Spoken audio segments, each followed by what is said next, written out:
welcome. This is another Confessions podcast from your friends at BBC Radio 2. Thank you for downloading us. Seems to be quite a lot of interest in this week. Can't imagine why. Anyway, here comes some terrible tales from the very sinful Radio 2 listener. Do they get forgiveness? Yes or no? Well, this week's collection features confessions which have these titles. Some guys have all the duck. We're going to call this one Young Turks. I don't think I actually gave it a title when we came to this particular story, but it does involve... That's the one where I didn't quite make it through to the end. And there was like a small accident happening. Then we did his/her name is Rio, which was slightly confusing as well, but all became clear. And boom, boom, shake the room. Here they all come. This one comes from a vicar, which instantly just makes everything funnier. And it comes from the Reverend Andy. Thank you, Andy. He gives us all the details and stuff, but we're just saying Reverend Andy just because that's kind of probably more straightforward. Thanks, Rev. Father Simon and the Faithful Fellowship of Forgiveness. I write to seek forgiveness after a recent gruesome encounter on the golf course. Some might consider me an expert in helping people find forgiveness. I would never be so bold and find myself needing absolution for a quite disturbing error on my part. See, this is the slot that the priests turn to when things go bad. Father Simon, I'm not a violent man. You'd hope not, wouldn't you? Yeah, being a vicar. Says Reverend Andy. I think I've only ever had one fight when I was 8 years old, and that involved some hair pulling with a boy called Dylan. Anyway, that's another story. But with that in mind, I described the event which occurred in May 2016, so yes, it's very, very recent. Enjoying the summer sun, I was playing golf with my 25-year-old son, Jason, a rare treat. We were on the 10th hole, and I was eyeing up a birdie. For the uninitiated, this means I'm looking at a good score, says the Reverend. Just be clear. Thank you. All I needed to do on this hole was play a little lob shot with a pitching wedge and hole the putt. The green was about 60 yards away. I hope Ian Carter's listening to this. He'll love it. The green was about 60 yards away and slightly uphill between me and the green, a small stream running across the fairway. I did my usual pre-shot wiggle. Golfers do that, don't they? Just I don't know why. A little concentration thing. And then I swung the short iron, confident of a good result. Father Simon, until we moved this way 2 years ago, I played golf regularly and had a half-decent handicap of 14. My short game was probably my best feature. So imagine my dismay when, rather than connecting well, seeing the ball land softly next to the pin, I thinned the ball. That's a miss-hit for the uninitiated. And it shot off the club like a bullet and was going to travel way beyond the green into the trees and the bushes. Now, what I have not yet told you, Father Simon, is that in the little stream that I mentioned at the beginning of this story, a duck had been preening itself. Yeah. I know. You're there. My research now tells me that this was a mallard, a male, I think, and it was on tiptoe and looking very proud. My golf ball, now travelling like a missile, struck the poor duck amidships. It fell into the stream, and miraculously my ball deflected to about 1 foot away from the hole. Brilliant. So everything was all right, apart from the duck. Father Simon, in the retelling of this story, which I have done many times, indeed I included it in my last sermon, I have found that the more I say about the demise of the duck, the less sympathy I receive, so I leave you to discern how much to say. Just don't say much, Reverend Andy. I was momentarily bewildered at the unbelievable event and laughed a little bit at where the ball had ended up, but then felt a rather sick sensation as I said, I think I've killed the duck. I couldn't bring myself to go and look at the fate of the bird. Jason, the aforementioned son, when he had stopped laughing in shock at the amazing conclusion to my shot, was running across the fairway, taking pictures of its feet in the air. Father Simon, as I have laid awake on sleepless nights since, I have imagined that maybe the duck's creator and mine used my fatal mistake to bring some good to the duck. Maybe it was suffering from a sort of deadly duck disease, or maybe it prevented him being eaten by a fox or a tiger. That's right. Because tigers are a real danger. Yes, on golf courses. In this country. Oh, yes. I know I'm clutching at straws, says Minister Andy.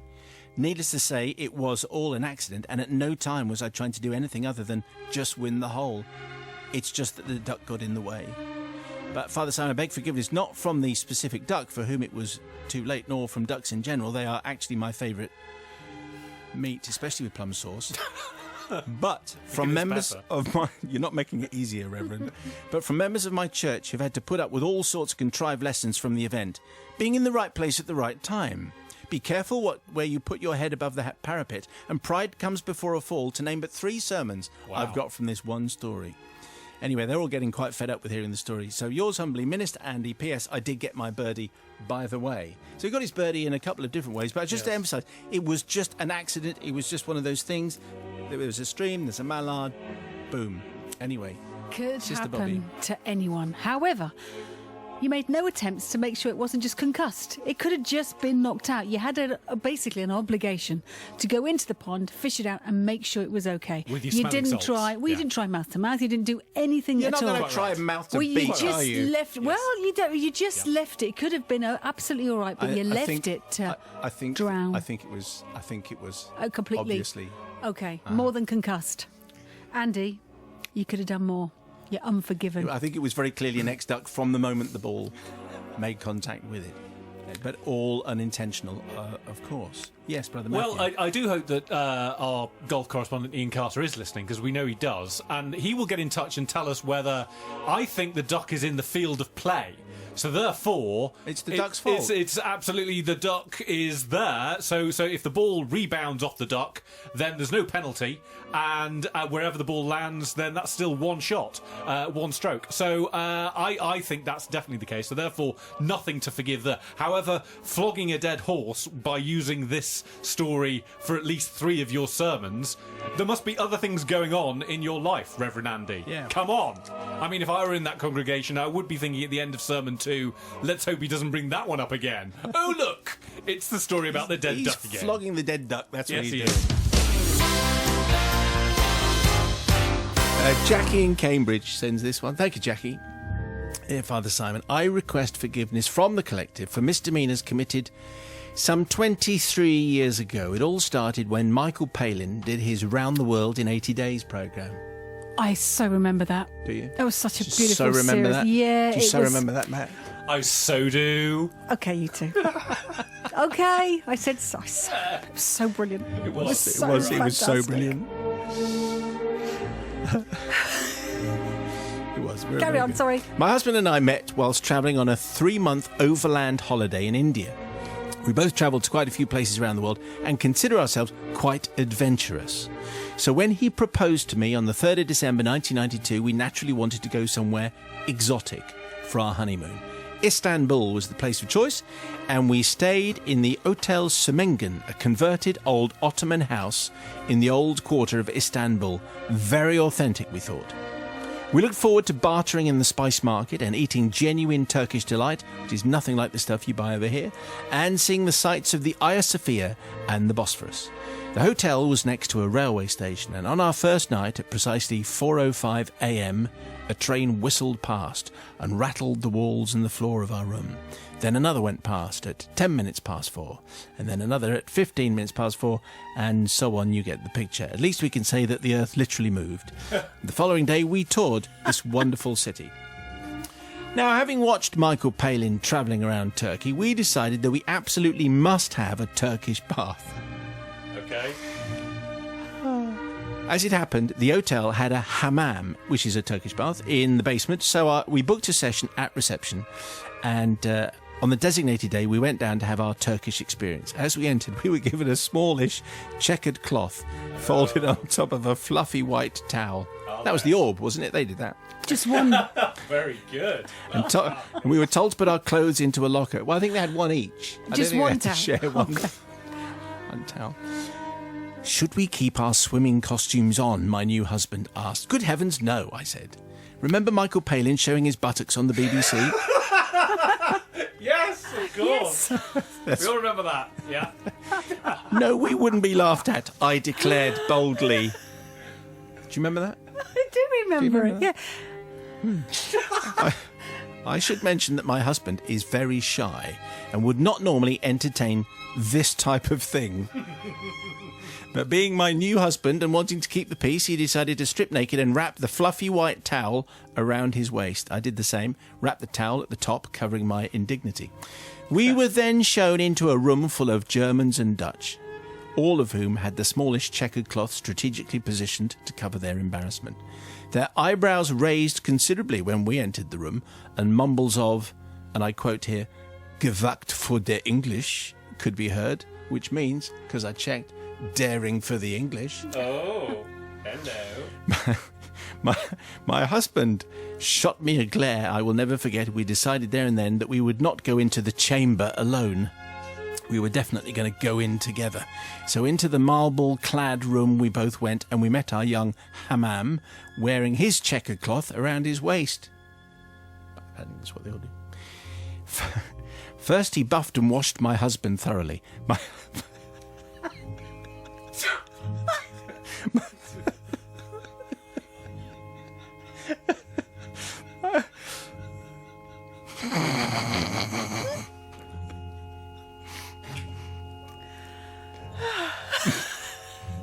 Should we just face the other way? Me and Matt, look at the wall. I rehearsed this and everything.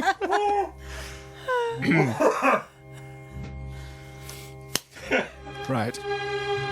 Now the music's changed. My husband looked distinctly nervous. But finally he was...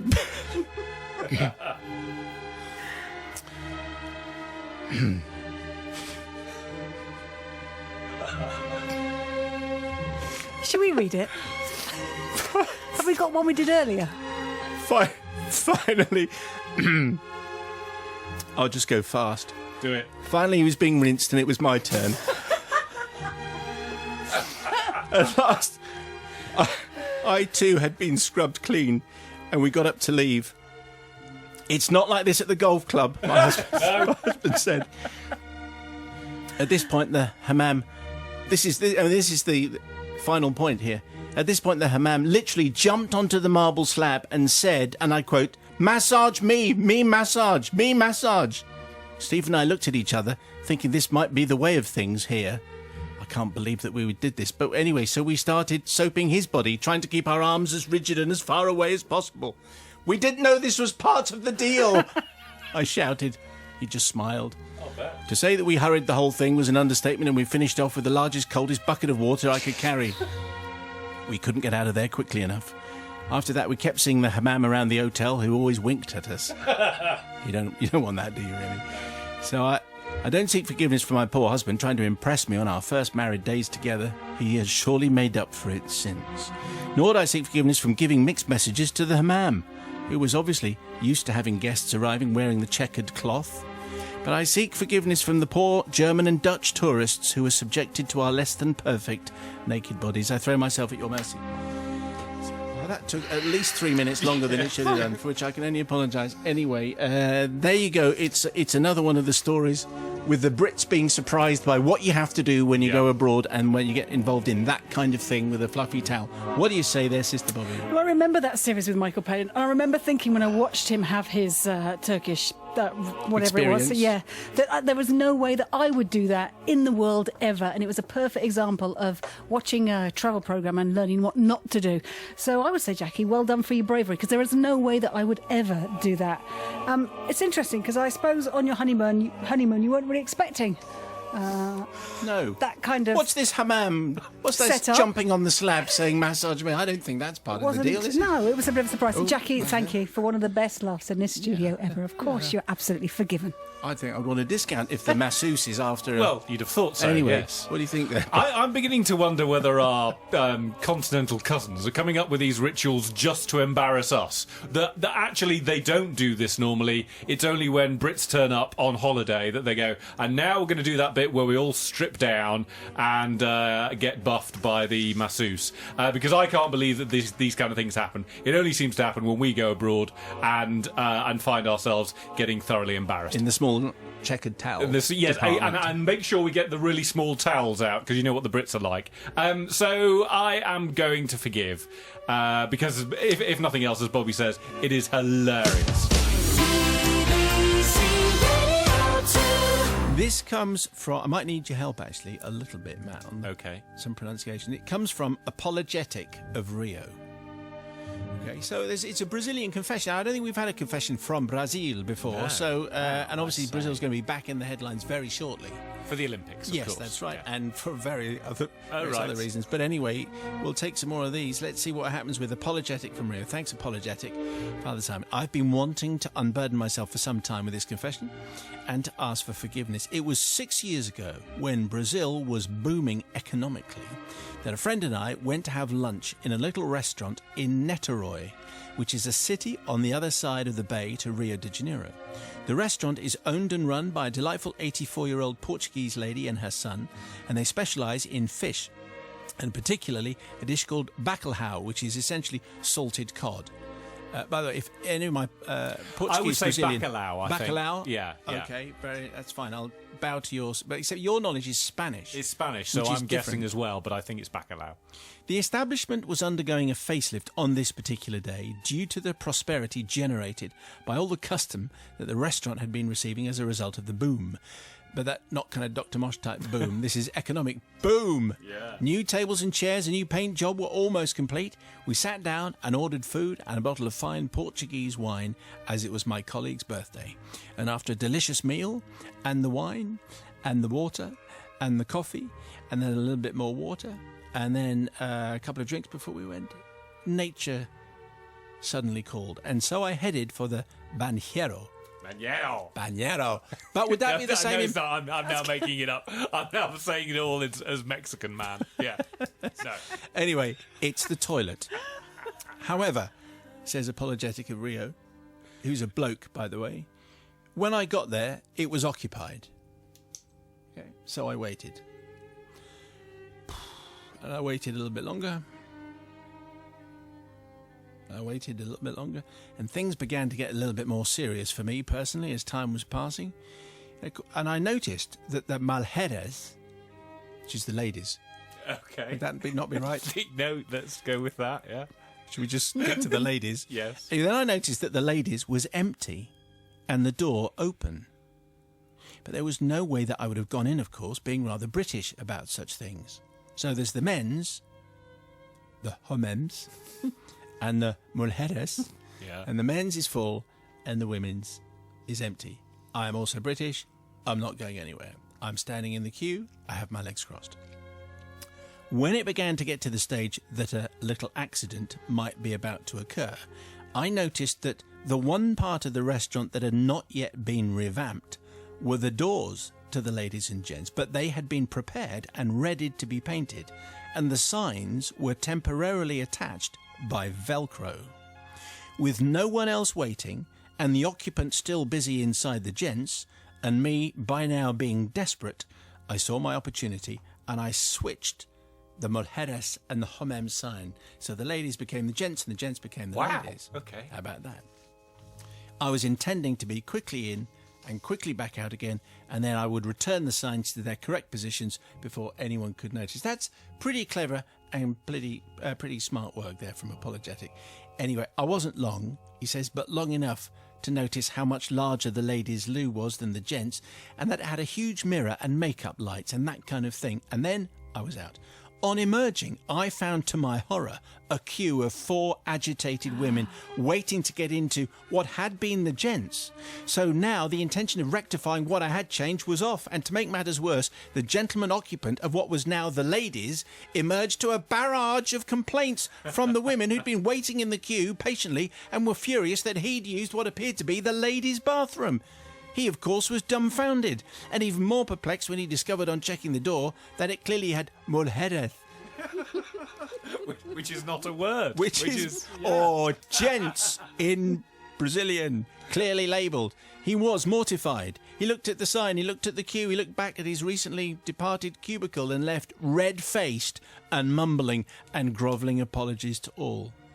Father Simon asked forgiveness of the gentleman consent, even though he was a long time in the loo, quite unnecessarily so, and also from all the ladies who have had to suffer since then, squeezing into a very small WC with a tiny mirror and no makeup lights. It would be very funny if at this restaurant no one had actually made the switch back. Yeah. And so the guys have the great big toilet with makeup lights, and the women don't. Anyway, thanks, Apologetic from Maria. I think Very smart thinking, because didn't want to do the wrong thing, but if you switched the signs around, it appeared to be that he was doing the right thing.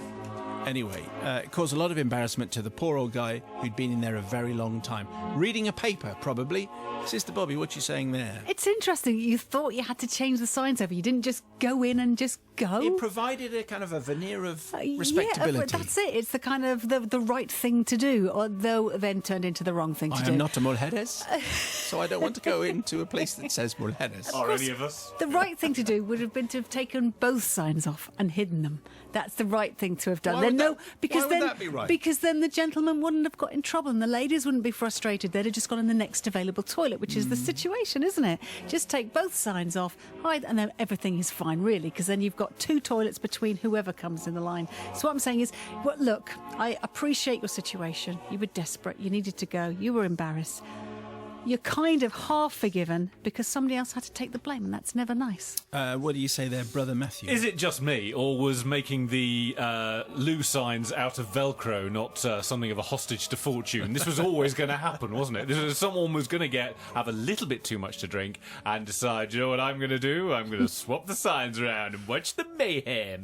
And I know is that the way they talk? They very much talk like that. And when you go abroad, it's always because it appears like in this country we obviously men's and women's, but also we have the little signs. When you go abroad, there's like I first time I went to Spain, it was C and M, and that was the only thing on the door to tell you which is men and which is women. And so and which is C is caballeros, so men. M is mujeres, so women. I said mujeres. Yes, there you go. So yes. So I think it was the owner of the bar's fault. He's obviously very trendy with his Velcro signs. So yes, I'm going to say all that prosperity. Yeah. Tonight's confession comes from Megan. Thanks, Megan. Father Mayo, the Merciful Collective, I'm writing to seek your forgiveness for a misdemeanour which occurred a few years ago in a supermarket of high regard in South Wales. The type of establishment where one does not see shoppers in their slippers or pyjamas. Okay. The type of establishment where one can enjoy a free coffee whilst perusing the shelves. The type of establishment where they are never knowingly undersold. I think you get the picture. Before I begin this tale of trauma, I should like to set the background for the relationship I have with my dad, says Megan, which is key to the understanding the depths of the sin to which I fell. Throughout my teens and into my adult life, my dad and I have always played a game in supermarkets which involves sneaking up on each other and shouting boo. Oh, I can't see how this will go wrong then.